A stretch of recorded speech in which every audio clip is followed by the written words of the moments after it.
Jake Sullivan stared out the window of his ship, his pulse quickening. The alien vessel loomed closer, dwarfing any human ship he had ever seen. It was massive, its dark, light-absorbing surface, shimmering like a void come alive. It's the commander. Of the Horizon, Jake knew this was the most pivotal moment of his career.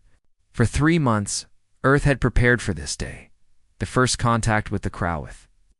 The Crowith were the dominant force in the galaxy, controlling nearly half of all known space. Every scout mission returned with the same grim tales, towering. At 8 feet, with 4 arms and armor-like skin, the Crowith had subjugated 17 alien races into their vast empire. Their reputation as ruthless conquerors and unparalleled warriors preceded them. Beside Jake, Dr. Lisa Martinez anxiously checked her translation device for the 10th time. Her face betrayed her fear, though she worked hard to suppress it. As an expert in xenobiology, Lisa had immersed herself in every shred of intelligence available on the Crowith report's footage and data collected by scouts. They weren't just physically imposing, they were brilliant strategists with a millennium of victories under their belt. The bridge was eerily quiet, every crew member gripped by the same realization. The stakes of this encounter were nothing short of humanity's survival. If this went poorly, Earth might become the 18th addition to the Crowith Empire. But if it went well, it could open the door to coexistence with the galaxy's most formidable species. Ben Parker entered the bridge, clad in his sharpest diplomatic uniform. Earth's top envoy, Ben was adept at forging alliances, though none of his previous missions compared to this. His calm demeanor masked a deep unease, visible only to Jake's practiced eye. The comm system blared with a sharp, insistent beep. The alien ship was initiating contact. Lisa swiftly adjusted her translation device and gave Ben a nod, signaling readiness. A guttural voice emerged from the speakers, like boulders grinding together.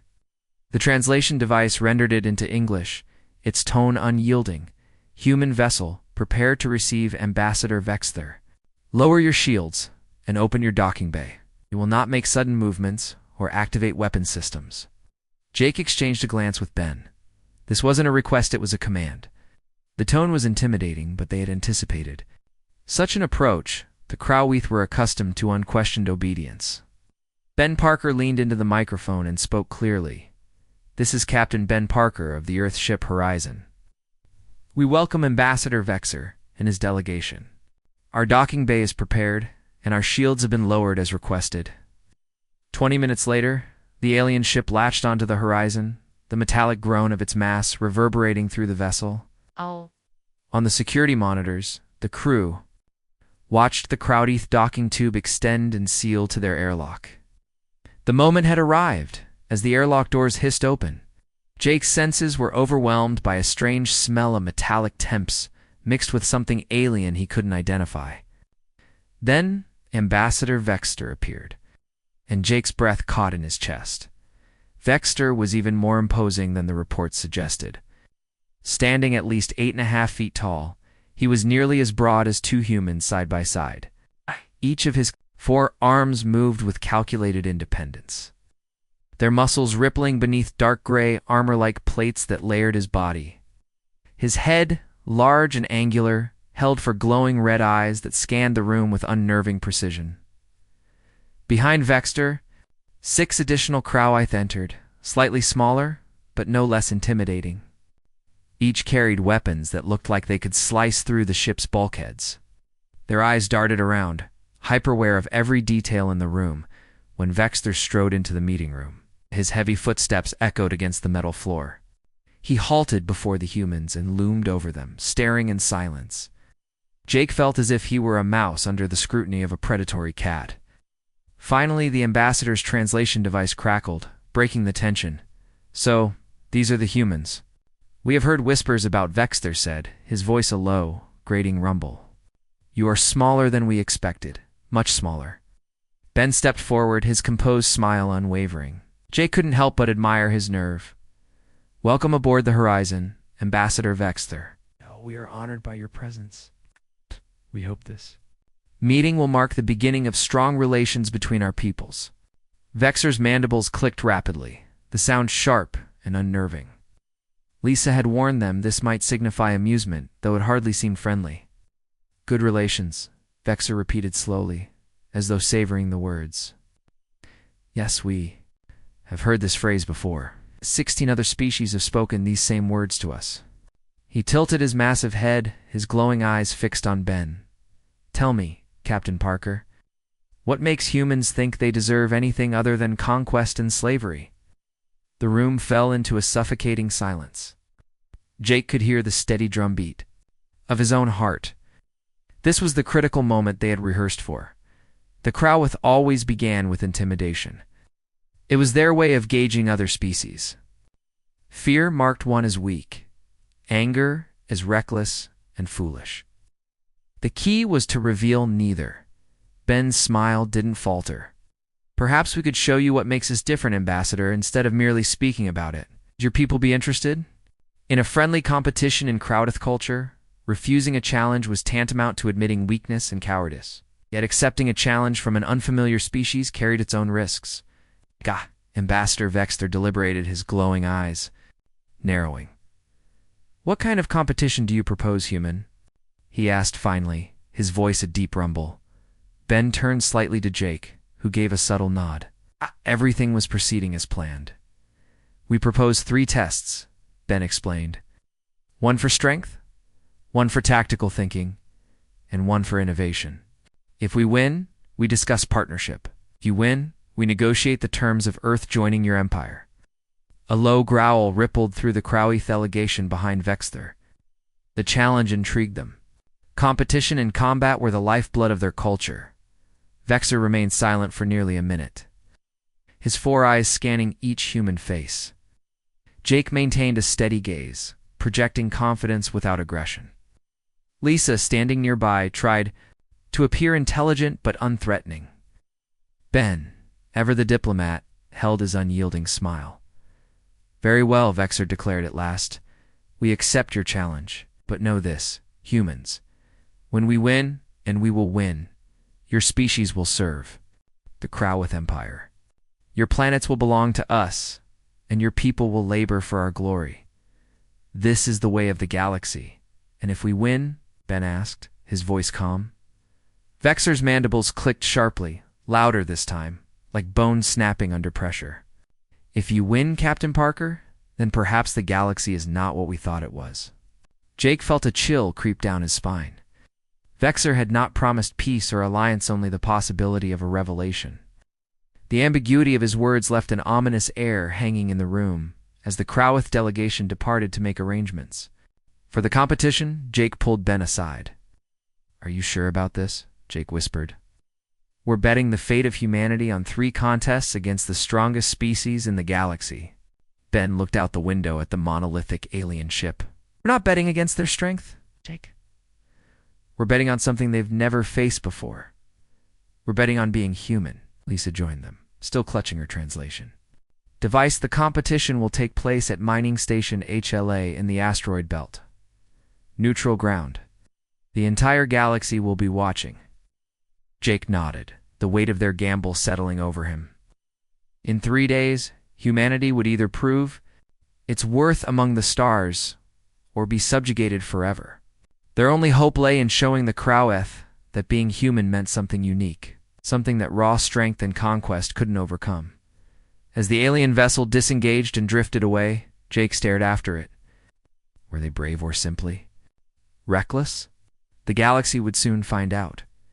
The asteroid belt's mining station HLA floated in the void between Mars and Jupiter. What's aging gray hull, battered by decades in space. Today, however, it was the galaxy's focal point. Ships from dozens of species had arrived to witness the contest between humanity and the Crowith Empire. Jake Sullivan stood on the observation deck watching the gathering crowds. Among them were tall, slender aliens with shimmering blue skin, squat 6-legged beings, and elegant creatures with butterfly-like wings. They had all come to see whether the small, Bono, unproven human race could challenge the mighty Crowith. The first test was one of strength, to be held in the station's gravity chamber, where gravity could be adjusted to extreme levels. The Crowith had chosen this test, confident in their physical superiority. They were twice the height of humans and 4 times as heavy, their bodies built for war. Amy Clark stood in the preparation room, donning her gear. At 5 feet 4 inches and weighing 130 pounds, she seemed a fragile contender against Zach Moth, the Croweth warrior she would face. Zach towered at 9 feet, his forearms each thicker than Amy's torso. His every breath seemed to move mountains. "When we win in, we will win your species will serve the Crowdeth Empire," Vexer declared. "Your planets will belong to us, and your people will toil for our glory. This is the way of the galaxy. And if we win?" Ben asked, his tone steady. Vexer's mandibles clicked sharply, louder this time, echoing through the tense silence. "If you win, Captain Parker," he said slowly, "then perhaps the galaxy is not what we believed it to be." A chill ran down Jake's spine. Vexter had not promised peace or alliance, just an acknowledgement that the galaxy might be different than the Croweth assumed. The ambiguity hung in the air like a storm cloud. As the Krauss delegation departed to finalize the competition, Jake pulled Ben aside. "Are you absolutely sure about this?" Jake whispered. "We're wagering the future of humanity on 3 contests against the galaxy's strongest species." Ben's gaze drifted out the window toward the colossal alien ship. "We're not wagering on their strength, Jake. We're wagering on something they've never faced before. What it means to be human." Lisa joined them, clutching her translation device. "The competition will take place at Mining Station HLA in the asteroid belt. Neutral ground. The entire galaxy will be watching." Jake nodded solemnly. In 3 days, humanity would either cement its place among the stars or face servitude under the Croweth Empire. Their survival depended on demonstrating that humanity's strength wasn't just physical, it was something far deeper. The alien ship disconnected from the horizon and drifted away. As its dark form receded, Jake found himself wondering whether their actions were brave or merely reckless. Soon the entire galaxy would know. Mining Station HLA hovered in the cold expanse between Mars and Jupiter, its weathered gray metal a testament to decades of use. Today, it was the most critical location in the galaxy. Ships from dozens of species had gathered to witness the competition between the Croweth Empire and the fledgling human race. Jake Sullivan stood on the observation deck, surveying the throngs of alien spectators, towering slender beings with shimmering blue skin mingled with stout, 6-legged creatures, while delicate, butterfly-like aliens flitted through the air. All eyes were on humanity's challenge against the galaxy's mightiest warriors. The first test was one of strength, set in the station's gravity chamber, where conditions could be manipulated to extremes. The Croweth had selected this trial, confident it would be an easy victory. After all, they were twice the size of humans and 4 times as heavy. Amy Clark stood in the preparation room, her compact frame a stark contrast to her opponent. At 5 feet 4 inches and weighing 130 pounds, she was dwarfed by Zach Moth, the Croweth warrior. Towering at 9 feet tall and weighing 800 pounds, his forearms bulged with muscle, each as large as Amy's entire body. Every rise and fall of his massive chest was like a mountain breathing. Lisa watched Amy with a knot in her stomach. The odds seemed insurmountable. Yet humanity's strength had never been about raw physical power alone. "This is insane," Lisa whispered to Jake, her voice filled with dread. "Look at the size difference. Their bones are 3 times denser than ours. Even if Amy were the strongest human alive, she wouldn't stand a chance against that ... thing." Jake nodded, though he forced himself to appear calm. "Remember what Ben said? We're not here to beat them at their own game. We're here to play a completely different one." The gravity chamber was a cavernous space with metallic walls and a high ceiling. In the center sat various pieces of industrial mining equipment, a 2-ton drilling machine, an enormous fusion cutter, and several containers filled with rare metals. The challenge was straightforward. Whoever moved the most weight across the room in 30 minutes would win. Aliens crowded the observation windows, their anticipation palpable. The Crowdeth delegation radiated confidence. Ambassador Vexter's mandibles clicked in satisfaction. His people had never lost a contest of strength. The chamber's gravity was set to 3 times Earth's normal. Everything weighed 3 times its usual amount, a condition perfectly suited for the Croweth, whose homeworld's gravity was already double that of Earth. Zach Moth entered the chamber first, his hulking frame moving with surprising grace despite the increased gravity. The Croweth warrior approached the drilling machine, wrapping 2 arms around its base and 2 around its top. With a sound like grinding stone, he hoisted the 2-ton device off the ground. The crowd reacted with audible amazement, many witnessing such raw power for the first time. Zach Moth carried the drilling machine across the room as if it weighed nothing, setting it down gently before turning his attention to the even heavier fusion cutter. Outside the chamber, Amy Clark observed silently. It was clad in a sleek, white and silver exoskeleton, its surface threaded with cables along the arms and legs. The suit was one of humanity's most advanced creations, designed to amplify strength and distribute weight. Remember, Jake's voice came through Amy's calm link, steady and reassuring. Yes! You don't have to be stronger than him. Just have to be smarter. Amy nodded, stepping into the chamber. The oppressive gravity struck her like a physical blow, but the exoskeleton absorbed much of the strain, allowing her to move. Slowly, she made her way to the center of the room and examined the equipment. Meanwhile, Zach Moth had already begun lifting the fusion cutter, its 3-ton mass straining even his immense physique. Beads of metallic-looking sweat dripped from his skin as he painstakingly moved the machine across the chamber. Amy, however, ignored the equipment entirely, instead approaching the chamber walls. Her actions puzzled the human onlookers, some of whom muttered anxiously, "What is she doing, Lisa?" Pressed her face against the glass. Why isn't she trying to lift anything? She's wasting time. But Jake watched closely, beginning to understand. He had seen Amy work before. She wasn't just physically strong, she was brilliant, and she understood physics in a way that Croweth had never needed to.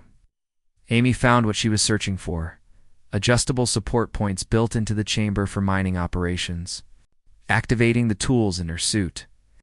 She repositioned the anchor points and connected cables from her belt to the chamber's structural supports. Zach Moth, having finished moving the fusion cutter, turned to see Amy's actions. His 4 glowing eyes blinked in confusion. She wasn't lifting anything. She was manipulating the chamber itself.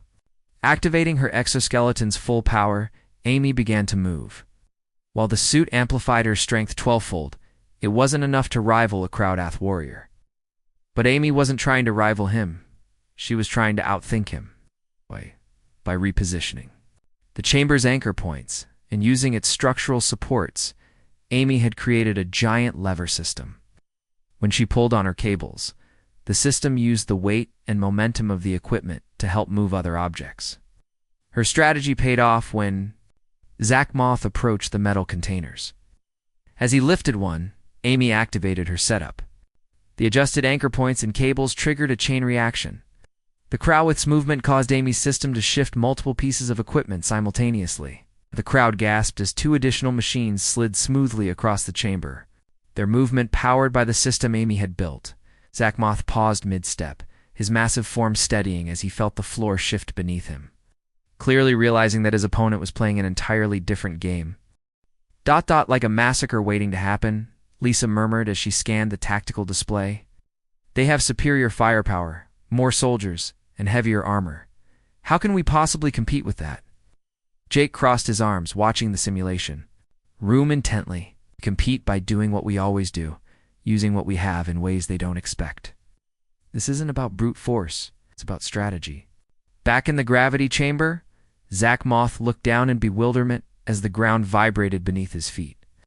Mining equipment slid across the room without any visible effort, propelled by Amy's intricate mechanical system. The laws of physics had turned the chamber itself into a tool, and Zach, unknowingly, had become part of its mechanism. Amy's setup worked flawlessly in the final 10 minutes. Every time Zach moved a heavy object, it triggered a cascade of movements through her. Carefully placed cables and levers, efficiently shifting other equipment. By the end of the 30 minutes, the judges tallied the results. Zach had moved 4 pieces of equipment using his raw strength. While Amy had moved 7+, she had repositioned the equipment. He had moved into a more optimal layout. The display board illuminated the results. Ambassador Vexter's mandibles twitched as he stared at the numbers in silence. Around him, the other Croweth warriors exchanged uncertain glances. Finally, Vexter spoke, his voice sharp and gravelly. The human female did not lift the equipment herself. She used tricks and tools. Ben Parker stepped forward, his diplomatic smile unwavering. Ambassador, the challenge was to move the most weight across the room. It did not stipulate the method. According to the rules we all agreed upon, Amy moved more weight than your warrior. By the terms of the contest, she won. The Croweth delegation huddled together, speaking in their guttural, grinding language. After a tense moment, Vexter turned back to the humans. "The first test goes to the humans," he said, his tone filled with reluctant acknowledgement. "But there are 2 tests remaining. We will not underestimate your species again." Amy stepped out of the chamber, removing her helmet. Her face was flushed, her hair damp with sweat, but a triumphant smile spread across her face. "How did I do?" she asked, her voice a mix of exhaustion and pride. Jake smiled back. "You've just proved that sometimes the best way to win is to change the rules of the game." The second test, tactical warfare, would test both sides' ability to strategize in a simulated battle. The simulation room was state-of-the-art, capable of recreating any environment with holographic precision. Though the battlefield and weapons appeared real, no one would be harmed. Major Greg Foster, tall, composed, a veteran of the Earth Defense Force, led the human team. Known for his calm demeanor and deep understanding of strategy, he had studied Earth's military history extensively. His counterpart was Vexer, an even larger Croweth than Ambassador Vexter, his scarred, armored face a testament to decades of conquest. Vexer was a seasoned commander, 50 years of victories and 4 planets under his belt. The simulated battlefield materialized, a valley flanked by steep hills, the small fortress in the center. The objective was straightforward. The team that captured and held the fortress for 10 minutes would win. The Croweth advantage was clear. They had 6 warriors to the humans' 5, superior firepower, and heavy armor. Their energy weapons could destroy walls, while their reinforced bodies made them difficult to injure. In contrast, the human team had lighter armor and smaller weapons, relying on agility and speed to compensate for their disadvantage. Lisa studied the tactical display, her brow furrowed. This isn't just an uphill battle, it's practically unwinnable. How are we supposed to hold that fortress against them? The Crowdath commander was a seasoned warrior, and in all his years, he had never faced an enemy who fought like this. For the first time, he realized that strength alone might not be enough. Lisa stared at the tactical display, her jaw slack. "They've got the Croweth running in circles," she whispered. "This isn't just strategy, it's psychological warfare." Beside her, Ben Parker allowed himself a small, satisfied smile. Greg isn't fighting the battle the Croweth expect. He's fighting the one they don't even know they've already lost. Vexer's frustration was palpable, as his warriors reported finding only abandoned equipment and decoys. His tactical display showed human activity in multiple locations, yet his forces couldn't pin them down. The humans were everywhere and nowhere at once, spread out. Vexer barked, his voice tinged with irritation. "Vanish." What he didn't realize was that the humans had already reached their objective. Foster and his team were deep inside the fortress, their movements cloaked in the Crowd's overconfidence. At the fortress's rear, Foster studied the silent corridors. "What, Danny, can you handle the alarm system?" he whispered. Danny Rodriguez nodded, already at work. The tech specialist hacked into the Crowd systems with precision, disabling cameras, sensors, and alarms in minutes. The fortress was now blind to the intruders. Outside, Vexer's forces grew increasingly disorganized. The Croth commander clenched his fists as he realized his enemy wasn't playing by the expected rules. His warriors were bred for head-on combat, Yet the humans were exploiting every blind spot in their doctrine. "Commander," one of his warriors reported, "our weapons. They're malfunctioning." Vexor stared in disbelief as his energy gun fizzled and went dark. Around him, similar complaints crackled through his warriors' coms, before even those systems failed. Panic rippled through the Crowth ranks. Inside the fortress, Sarah Kim activated her device, unleashing a powerful electromagnetic pulse. The crowd's advanced weapons, armor, and communication systems were rendered useless. At the same time, Danny used the fortress's communication system to broadcast a calm but chilling message. "Attention, Crowth forces. Your weapons are disabled. Your communications are jammed. You are surrounded. Surrender now, and you will not be harmed." The message played repeatedly, its implications sinking deep into the Crowth forces.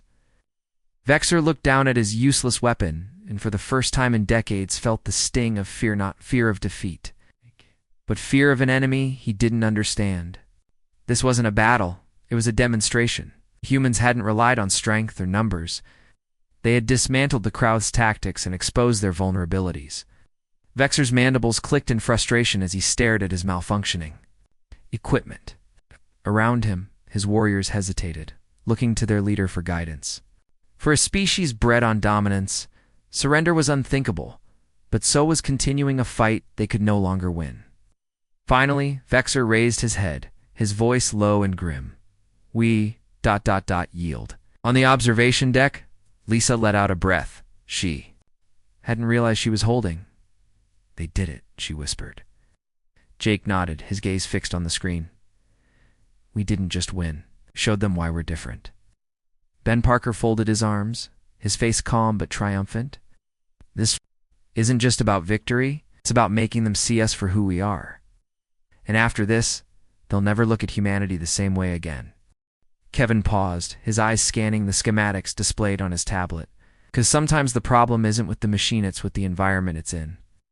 If we don't understand why the reactor started failing, we'll just end up with the same problem again, even if we replace it or patch it up. The engineering workshop buzzed with activity. The Crowth team worked with precision and speed, four-armed engineers, assembling a new reactor with a methodical confidence born from centuries of technological dominance. The replacement generator, sleek and compact, began to take shape. Under Velther's command, on the human side, things looked chaotic in comparison. Kevin Ross's team was scattered across the room, running tests and collecting data on everything from the reactor's internal systems to the composition of the asteroid beneath the station. "What are they doing?" Ambassador Vexor muttered, watching from the observation deck. "They're wasting time on irrelevant details."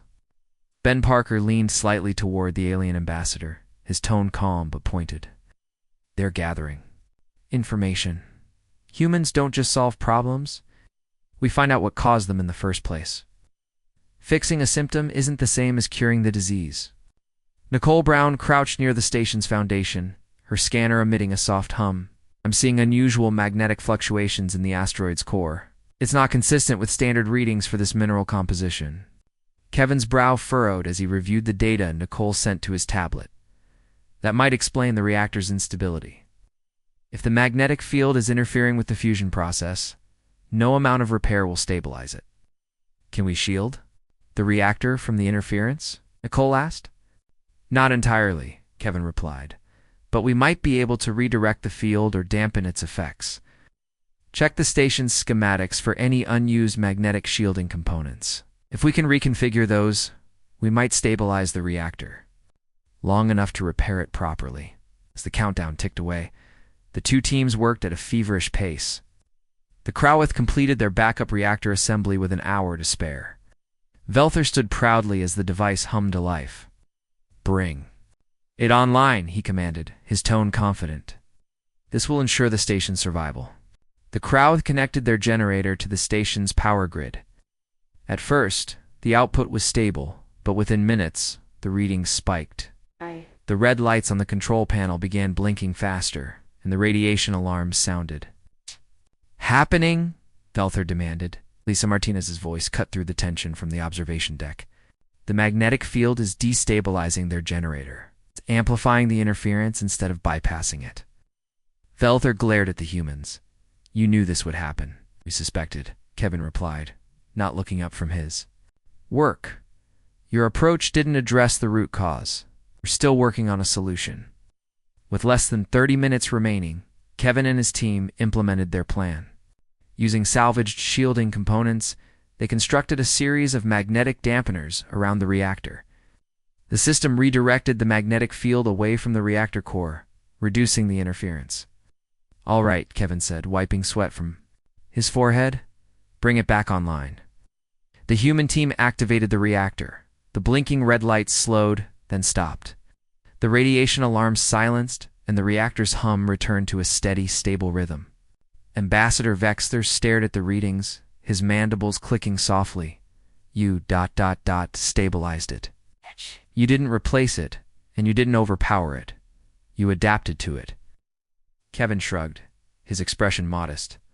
Machines are puzzles, Ambassador. And sometimes the answer isn't to build something stronger, it's to work with what you've got. Velther's expression was unreadable as he turned to the humans. The third test goes to you. Jake Sullivan exhaled a long breath, his tension easing. The humans had done it, had won all 3 tests, not by being stronger or faster, but by thinking differently. Ben Parker stepped forward, addressing both teams and the gathered audience. This wasn't just a victory for humanity. It was proof that strength isn't the only measure of greatness. Collaboration, innovation, and understanding are just as powerful. The room was silent for a moment, then Ambassador Vexter spoke. Perhaps the galaxy truly is not what we thought it was. ... Now humming steadily under Kevin's modifications. The contrast couldn't have been more stark. A towering monument to brute force and precision versus a humble, elegantly adapted machine. Ambassador Vexter's mandibles clicked rhythmically, a sign of deep thought among the Croeth. The backup reactor is flawless, he said finally. It represents the pinnacle of our engineering, but it is unnecessary. Velther the Croweth. Lead engineer stiffened. Ambassador, our reactor is a superior solution. Will last for centuries, withstand any environmental challenges, and provide unmatched reliability. And yet, Vexter said, turning to him, it was built to replace a machine that was never broken. The Croweth engineers exchanged uneasy glances. Velthar's mandibles clicked in irritation. The human solution is fragile. It depends. On environmental conditions that could change again? Kevin Ross stepped forward, his voice calm but firm. That's true. Ability is what makes it work. If the conditions change, we'll adapt again. Engineering isn't just about building something strong, it's about understanding the system it's part of. Vexter's glowing eyes locked on Kevin. You saw a problem and turned it into an advantage. You did not overpower the obstacle. You transformed it. Kevin shrugged with a modest smile. Sometimes the best solutions aren't the most impressive. They're the ones that fit the problem. On the observation deck, Jake Sullivan let out a breath he hadn't realized he was holding. They did it, he whispered. Lisa Martinez nodded, her face a mixture of relief and wonder. They didn't just fix the reactor, they changed how the crowd would think about problems. Ben Parker's diplomatic smile returned. That's the thing about humans. We see challenges differently. And sometimes, that's enough to change the game. Ambassador Vexter turned to the assembled crowd of alien observers. The final test goes to humanity, he declared. His voice carried a note of reluctant respect. They have shown not only strength and cunning, but also innovation and adaptability. These qualities are uncommon in the galaxy. Velther's mandibles twitched in frustration, but he remained silent. Vexter continued, perhaps the galaxy is not what we thought it was. And perhaps humanity has earned a place within it, not as servants, but as equals. The chamber erupted in murmurs and whispers from the gathered aliens. Some looked impressed, others skeptical, but none could deny what they had witnessed. Jake stepped closer to Ben, his expression serious. Do you think this is really over? Ben's eyes followed the departing Croath delegation. It's a start. But changing how they see us will take more than one victory. It'll take time, trust, and probably a few more risks. Lisa smiled faintly. Well, if there's one, Thing we've proven, it's that humans are good at taking risks. Jake chuckled, and turning them into opportunities. As the human team gathered to celebrate their hard-won victory, the Croweth left the station. Their perspective of the galaxy and humanity forever changed. Which now operated with a calm, steady hum, emitting a faint blue glow that spoke of efficiency and stability. The modifications Kevin had made were subtle, almost invisible. Yet the results were undeniable. Vexter's glowing eyes narrowed as he took in the human solution. He traced a clawed finger along the conduits and the adjusted magnetic field generators. The setup was so simple, it bordered on primitive, but it worked. And it worked in a way the Croweth hadn't anticipated. "This is the human solution?" Vexter finally asked, his tone heavy with skepticism. "Yes," Kevin said, stepping forward. His voice was calm, but firm. "Instead of building something new, we adapted to what was already here. We turned the problem into part of the solution." Vexter's mandibles clicked softly, a sound of contemplation. "Your changes rely on the asteroid's magnetic properties. What happens if those properties shift again?" Kevin smiled faintly. "Then we adapt again. That's the strength of our approach. Doesn't fight against change, it works with it." Velther, the Croweth lead engineer, growled low in his throat. "Your solution is fragile and temporary. Our backup reactor would provide power for centuries without relying on unpredictable environmental factors." Kevin nodded, acknowledging the point. "Your reactor is impressive, no doubt. But it would require massive resources, weeks of construction, and a workforce the station doesn't have. My solution works now, with what's already here. In a real emergency, which would you choose?" The room fell silent. Vexter glanced between Velther and Kevin, his expression inscrutable. Finally, he addressed the assembled alien observers. "The Croweth solution demonstrates our mastery of engineering, our ability to create something powerful and enduring. But the human solution demonstrates something far more unconventional. They solve the problem, not by overpowering it, but by understanding it." He turned back to Kevin, his mandibles clicking once. "The third test goes to humanity." Declaration rippled through the crowd, eliciting murmurs of shock and admiration.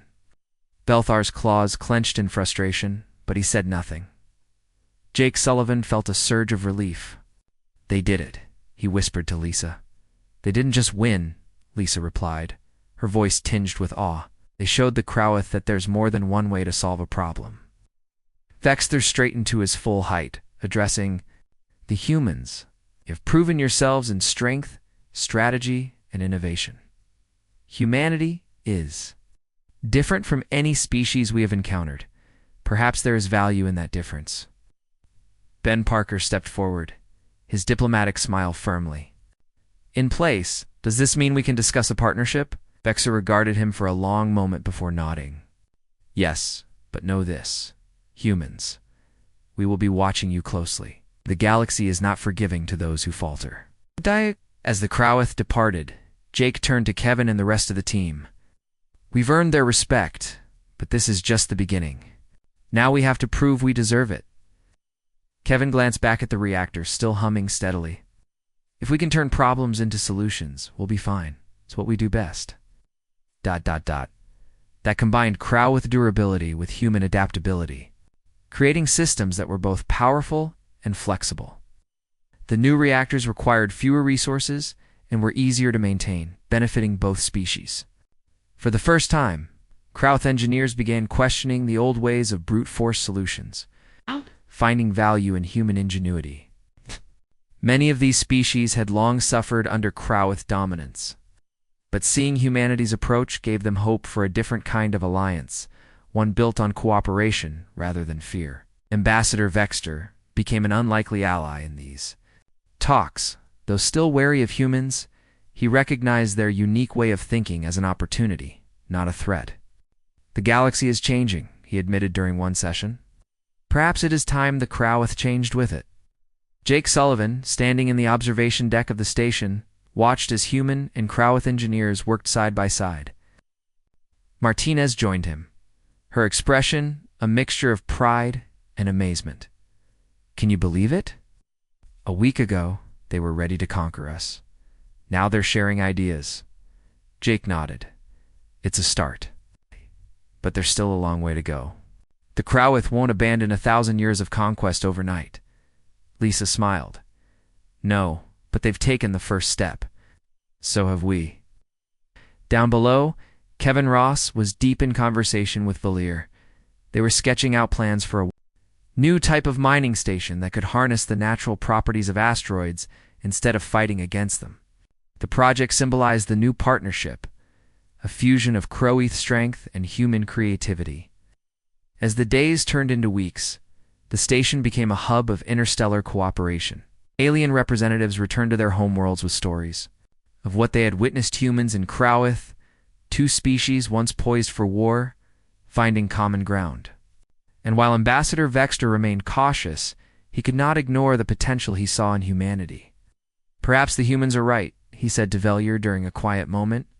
Perhaps the galaxy's greatest strength lies not in conquest, but in unity. Back on Earth, news of humanity's victory and its unlikely alliance with the Crowith spread quickly. People celebrated not just because they had survived, but because they had proven something profound.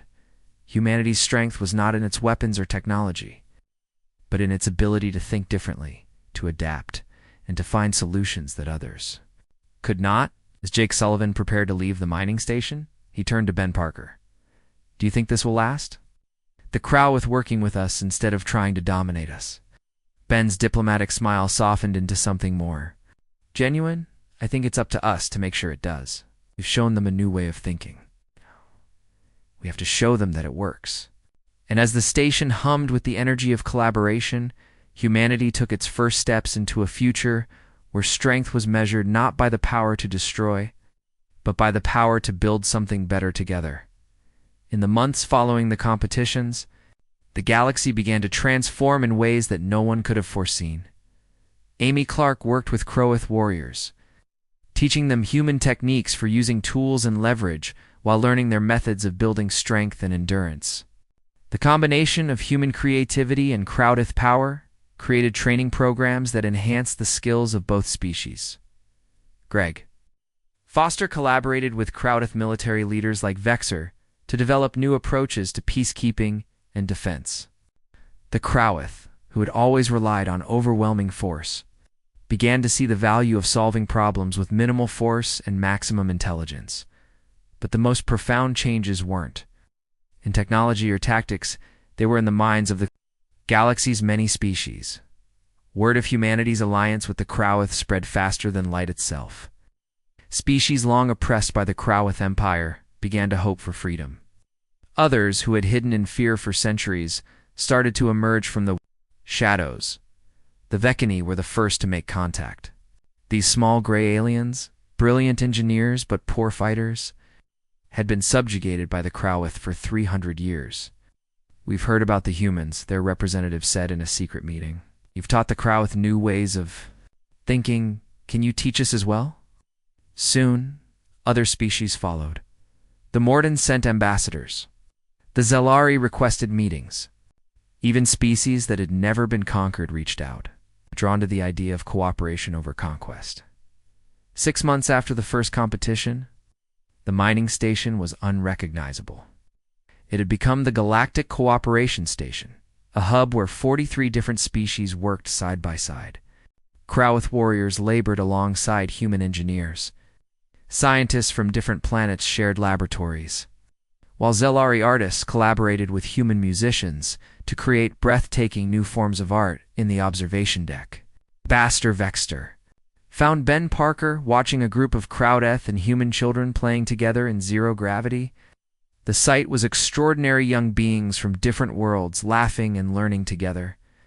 You've taught us something profound, Vexter said quietly.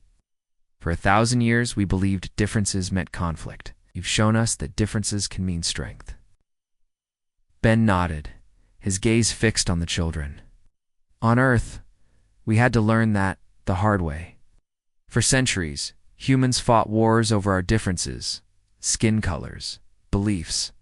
But eventually, we realized that a group of diverse people could solve problems that no single group could handle alone. That's what makes us stronger. The Crowth Empire began to change. Conquered worlds became willing partners. Resources were traded instead of taken. Fear gave way to cooperation. Jake Sullivan stood in the command center of the station, watching representatives from across the galaxy work together to solve problems no single species could manage alone. "Did you ever imagine it would turn out like this?" Lisa Martinez asked as she joined him. Jake shook his head. "When we first met the Crowth, I thought we were just trying to survive. I never imagined we'd end up changing the entire galaxy." A paradigm had shifted. The age of conquest was giving way to an age of cooperation. Enemies were becoming friends. Technologies once used for war were being redesigned for peace and exploration.